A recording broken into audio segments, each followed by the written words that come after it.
Right, jet setters. Here we go, another video. When it rains, it pours. So yeah, this is a classic. I love it when this stuff happens. So this, of course, is my old friend, the 2 years, which is getting more attention now. I've been short this. These are the yields, so long yields, short the bonds. Since the beginning of October, when my broker put me onto it. So that's down here. When it was trading like 25 points, and it was like, mate, there is, with inflation running at that time, it's like 5 plus.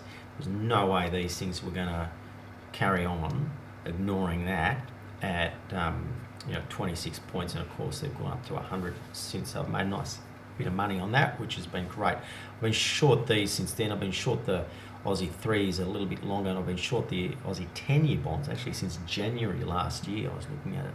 These are the positions I love, and historically I've made most money out of, where there's a fundamental compelling value that you can really genuinely set and forget for an economic cycle. Now these things, they've actually got more to go.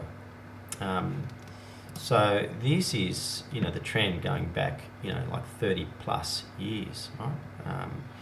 So if it comes back to this trend line, that's 2%, right? That is still just the bottom end of the Fed's inflation band. I'm convinced they're going to go to 2%. If they could go higher, right, they could kind of hit this peak here. They could even go further, like 4%. When inflation's running at 7, I wouldn't be surprised if the Fed starts dropping like a couple of 50-point raises to really stamp on it. And up until really like the last few days, none of the equity markets have rolled over, apart from the Russell. So when I say roll over, just look at this. This is the price, so it shows the rollover, pretty clearly. That's called a roll. That's called a rollover. That's not a monthly. Let's look at the daily. That's a total collapse, right? That's the old absolute, filling the gap. Now, this is the bonds, right? This is like the rug that everyone starts standing on, the carpet, right? 2 years, right? Very good benchmark. It's sort of like this nice one because it's sort of close enough to like cash, but still got term into it. Term rate. A lot of funding goes off it. The only market that's really been paying attention to this, which a lot of people have been ignoring, is the Russell, right? And of course, if we look at it, it's got every sign of doing exactly the same rollover, just like a few months behind the 2 years. That'll take it back to like the COVID high, pre-COVID high. I'm convinced that's where it's going, right? That's what these markets do when they have a spike up. They consolidate, they come back, they roll over, and they will fill that gap. I'm convinced of it. So that's the Russell, right? You can see how quickly it dropped. That's like just 2 or 3 days worth. So you've got to be quick. What I did when I did the video the other night, I've got a couple of lines in here to show what I was doing, right? So this is the S&P, the futures, right? So I remember, let's just go out before and look at some trends, some levels here. So this level here, going back, has been a big level of support. Give or take a bit. That 45, 40, give or take. There is this range in here that has been held very well. Remember here, I was saying back in September last year, saying this is a top, and it was in conjunction with my 16th of 17th conspiracy theory, which came through. And I remember I had another video which looked at just this little pattern in here and said, mate, that to me is looking like a top. And there was a few reasons for that. One of them was when you looked at the Bollinger, there was a few, right? One of the little odd ones was when you looked at the Bollinger Bands, I think on a weekly it was outside it. See just in there? That's where I drew it, just there. It was outside the weekly Bollinger Band. That rarely happens. And I thought, mate, that is a danger sign. See, there, outside, weekly outside the Bollinger Band, big four. This one came close but didn't do it. Came close but didn't do it. These ones didn't close above it, but see it had a big pullback. Here came close, pullback. Here was outside. I said that is not going to last. So it didn't, but then it sprung right back. That's the sign of the delusion that we've got in these equity markets, and it is a delusion that we've been seeing. So there were these levels. I said, look, it's going to come back to here, and it did. It had another stab, and then it came back. So when we were at this level the other night, and I did my video, I was in two minds. I remember saying I'm in two minds, right? Because it's in this zone here, okay? And to me, on the RSIs had been strengthening on weaker price action, which is, and it had done it on the 4-hourly time frame as well, the 1, 2, and the 4 hourlies, which to me is a strong buy signal. I wasn't going to buy it, but I was hesitant about going short. Having said that, I was dying to go short because my macro view was that this thing's going to tank. Anyway, so that's where I left it with the video, when I did the video that evening. When the market, then I spoke to my broker about it was like 2 o'clock in the morning. It's 2:13 a.m. actually, Australian time on Friday morning. And I looked and said, no, I'm going to sell it. So I shorted it, the market at 45.67. It's just down here. The futures, they've got a bit of a discount to the cash. It's 45.67, and I left the two core levels, one at 4600, because I thought, look, if it breaks this, okay, then it's probably going to bounce, right? So I had a pretty tight stop on it. You know, that previous high there, so like, 4600, give me a call if it does that, because it might be shooting through. And I left one at 4500 and said, look, if it goes down here, then it's probably the other way, right? So I did that, went to sleep, then got the call. It was like 7:30 a.m. Australian time, and my broker said, mate, it's given it all up and it's just smashed through, right? I said, bingo, right? I was so bucket, so I went so I was happy, went back to sleep. In the morning, during the day session, it kind of like just goofed around there.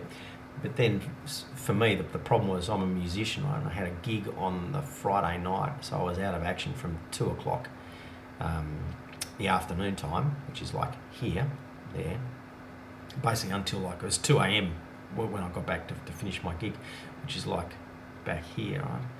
So the problem that I had was, which is kind of lucky, that window in there, I'm out of action basically as a musician. So catching these things is very tricky. Okay? You've got to be around. So I put on a position not as short as I wanted to. I was a little bit cautious, but I did get short, and so that was good. But it's like you look on the technicals, and it can be very easy to say, oh yeah, it broke, retest, like it's short. Yeah, sure, right. But if you're not watching these things, literally 24 hours a day, you do miss it. And some people say, just do your trading. It's like an hour a day. That is absolute garbage in my mind. Catching these kind of moves, they happen so quickly, right? If you're not aware, this was over like a 24-hour period. It was a 5% move, breakthrough key levels, right? But the key things happened, the big leg of it, at 3%, it happens in the space of like, look, this is like 2 hours, right? In the wee hours on Australian time. And again here, this is again like, the 2 hours in the wee hours Australian time. So they're tricky to catch.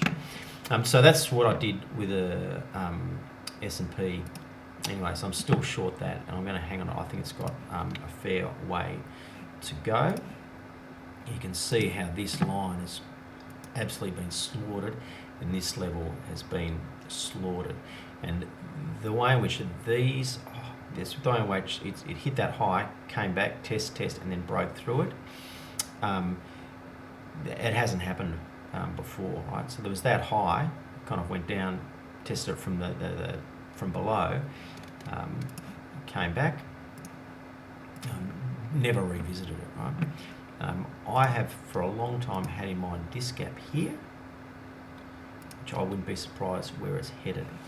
Now, one thing that is interesting, the Fibo guys are gonna love this, because this finally does fit with some of the the wave kind of theory, right? Where from this point to here, 1, back here, this was the second wave. This was the big third wave, and that it's got, let's say, wave equality, like 1 to 1. Okay. Then the fifth one, which is like from here, whoops, wrong little one, from there to there, and then back again. That's like your 38. Okay. So I'm not sure if they're out there already, but there should be people who, I don't pay a lot of attention to the Elliott wave stuff, right? But it does have an uncanny habit of sometimes coming off. That's what it's done for anyone that follows the Elliots, right? So it had this big consolidation in here, right?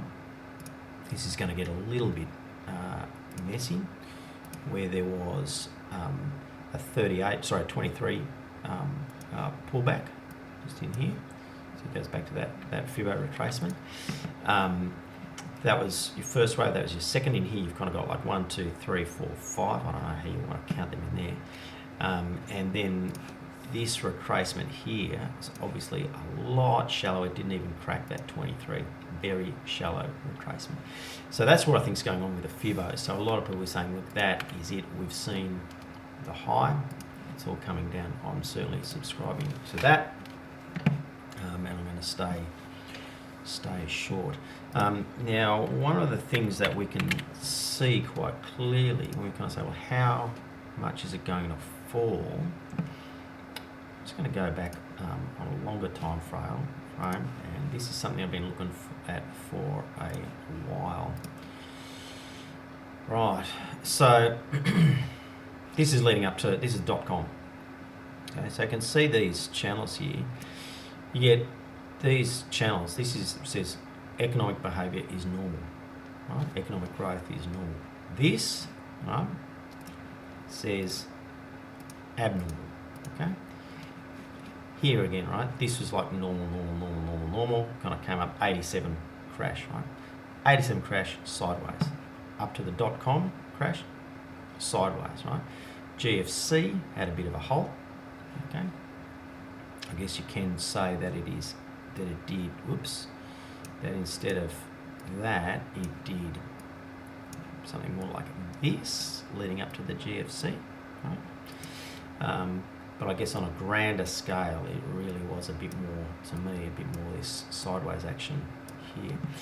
Now, similar here, just leading up to .com, up here, we've got normal, and then, of course, abnormal, assuming a little bit more, kind of like weekly actually, and it has come back in to this normal range here. It could fall a fair bit. The bottom of here, right? That's another 30%. Right? Maybe give it a bit of time. 25% it could fall. That would take it back to potentially that pre-COVID high, right? And when we looked at the Russell, that's where the Russell is headed. Okay. So see that pre-COVID high? That is a remarkably magnetic situation. Okay. So that's where. So if we kind of track things, right? We kind of look at the 2-year bonds, right? Okay. This is coming back to these pre-COVID levels. Right? It's coming back. It's the first one that's gone. Okay? When we look at the Russell 2000, okay, it's coming back to those pre-COVID highs. I think there's a very good chance of it. Right? It's the first of the equity markets that's really had given a strong indication that it's going to do that. And the Nasdaq, it could really well and truly come back to those pre-COVID highs, without a shadow of a doubt. So that's really where things are at in the equity markets. So of course, I think, as I said in the other video, things are looking very, very tenuous, which they were, and we are in for, I do think this is the big one in a way. I might have said that before. If I haven't, then I'd be ashamed of myself.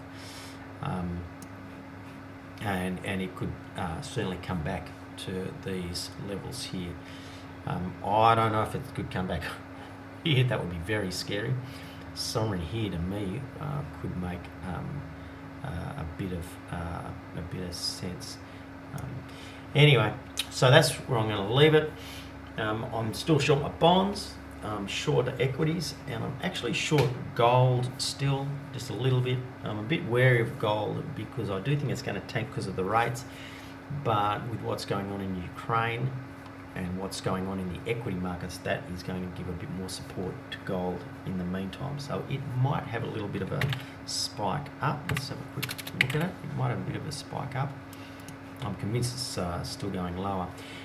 The reservation that I have had a little bit lately though is this pattern that I've had my eye on, which is a bit more like this. Okay. All right. Okay. It is morphing more recently into, we're seeing that. Okay. This, if it keeps happening, it will break. Okay. These triangles, particularly given that, and then this, technically they'll have a more of a chance of breaking up. Okay. When it's like this, right, they have far more chance of breaking down. Okay, so you can see in here it has tested these levels, and so these are definitely coming down. These have been holding at these levels, 1735 and below at 1687.